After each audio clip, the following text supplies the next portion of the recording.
Mas Febri, saya akan memanggil mantan Jampitsus dengan FA ya, agar kita sama-sama memahami. Mas Febri, di sini saya ingin tahu kenapa FA ketika selesai diperiksa oleh Kejaksaan Agung langsung mengatakan bahwa ada kata-kata zolim, ada kata-kata bahwa dia dikriminalisasi. Isu utama yang disampaikan sebenarnya substansi dan konteksnya ya, itu adalah terkait dengan satu, kecukupan bukti, dan yang kedua, kualitas alat bukti. Karena itu disebutkan tadi, harusnya bukti-bukti yang ada itu diklarifikasi dan didalami lebih lanjut. Kan itu yang disampaikan. Sehingga kalaupun penyidikan dilakukan dan ada penetapan tersangka, apalagi penahanan, masih ada step-step verifikasi untuk lebih memastikan sebenarnya perbuatan dilakukan oleh siapa. Saya ingin kasih itu pernyataan ya. Saya ingin kasih kontekstual dengan apa yang kita lihat soal bukti. Contoh yang paling sederhana, ditemukan emas batangan dalam jumlah yang signifikan dan sejumlah uang falas di beberapa lokasi begitu. Nah, pertanyaan pertamanya adalah yang belum clear sampai dengan saat ini, itu emas milik siapa? Kalau sudah ditemukan emas itu milik siapa, maka pertanyaan lanjutannya adalah dari mana asal-usul emas tersebut? Apakah dari penghasilan yang sah atau penghasilan yang tidak sah? Kan bisa dua-duanya. Bisa aja penghasilan yang sah atau tidak sah. Kalau itu berasal dari penghasilan yang tidak sah dalam konteks tindak pidana pencucian uang, maka harus clear pidana asalnya apa. Kalau kita bicara pencucian uang, Pak FA ini kan tersangka di pencucian uang. Kalau kita bicara pencucian uang, menurut Undang-Undang Nomor 8 Tahun 2010, ada 25 tindak pidana asal. Korupsi salah satunya, benar. Tapi ada tindak pidana asal yang lain yang sangat banyak. Menjadi persoalan, kalau ternyata sebelum klarifikasi dilakukan jauh lebih dalam, ternyata itu adalah dari hasil usaha yang sah, maka tidak ada pencucian uang. Atau kalau itu berasal dari pidana yang lain, hasil tindak pidana yang lain, maka tidak berwenang Kejaksaan Agung dan tidak bisa diadili di Pengadilan Tipikor. Nah, jadi sebetulnya TPPU ini untuk predikat crime yang mana?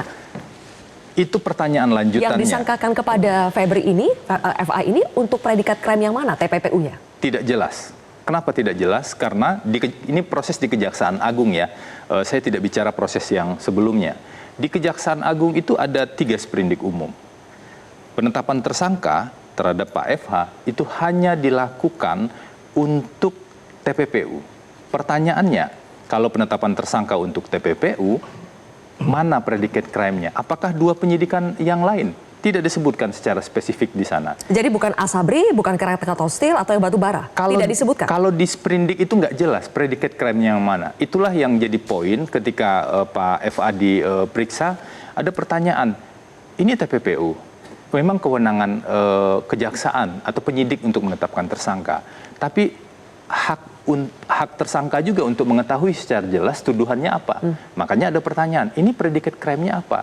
Dan itu tidak terjelaskan. Padahal di KUHP itu clear sekali dipastikan salah satu hak tersangka adalah dia mendapat penjelasan.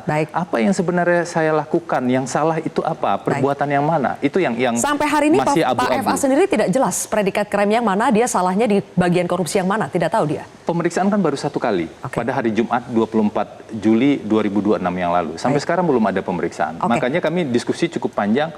Ini kami tidak dapat penjelasan yang cukup nih tentang tuduhannya, sehingga berakibat pada pembelaannya juga bisa tidak maksimal. Padahal hak itu dijamin di KUHP. Sekarang kan yang sudah jelas Mas Febri itu adalah soal tersangka di kasus TPPU-nya. Soal kepemilikan 74 kg emas dan sejumlah uang ratusan miliar rupiah itu. Apakah Pak FA mengakui itu uangnya miliknya atau bagaimana? Tidak ada dalam rumusan itu mengatakan Pak FA yang memiliki emas 74 kilo tersebut. Tidak ada. Dalam rumusan, bahkan dalam rumusan surat perintah penyidikan itu dan yang disampaikan, tidak ada. Justru menjadi persoalan, harusnya kan penyidik, ini menurut logika pidana yang harus lebih kuat buktinya ya, harusnya kan penyidik telusuri dulu. Itu milik siapa? Jangan bergantung pada misalnya pengakuan tersangka, atau sangkalan tersangka, atau pengakuan pihak-pihak lain.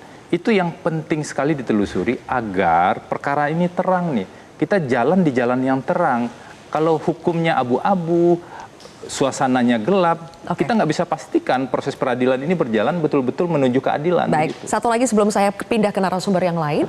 Kalau begitu, apakah Pak FA selama ini tahu rumahnya itu dijadikan sebagai tempat penyimpanan emas gitu banyak, uang segitu banyak? Itu yang salah satu yang poin yang ditanyakan. Contoh yang paling sederhana begini, orang menghubungkan ketika emas itu ditemukan di rumah Sentul ya, di rumah Sentul, maka seolah-olah pemilik rumah itu adalah pemilik emas itu. Sekarang bagaimana kalau ada fakta yang mengatakan bahwa betul keluarga itu, rumah itu adalah milik dari keluarga. Tapi bagaimana kalau ada fakta Pak FA sudah lama tidak di sana? Kenapa Pak FA tidak di rumah itu? Karena jaksa itu biasa ada penugasan ke daerah ini, ada penugasan ke daerah sana, dan kemudian setelah di Gedung Bundar, Pak FA tinggal di rumah yang lain. Nah, bagaimana bisa membuktikan bahwa seluruh barang yang ada di rumah itu otomatis tanggung jawab Pak FA? Itu secara hukum pidana banyak sekali bolong yang harus ditutupi. Nah, itu yang mestinya kami menghargai ya tugas penyidik, itu yang mestinya clear dilakukan dan diidentifikasi oleh penyidik di kejaksaan. Oke, nanti saya akan dalami lagi. Terima kasih.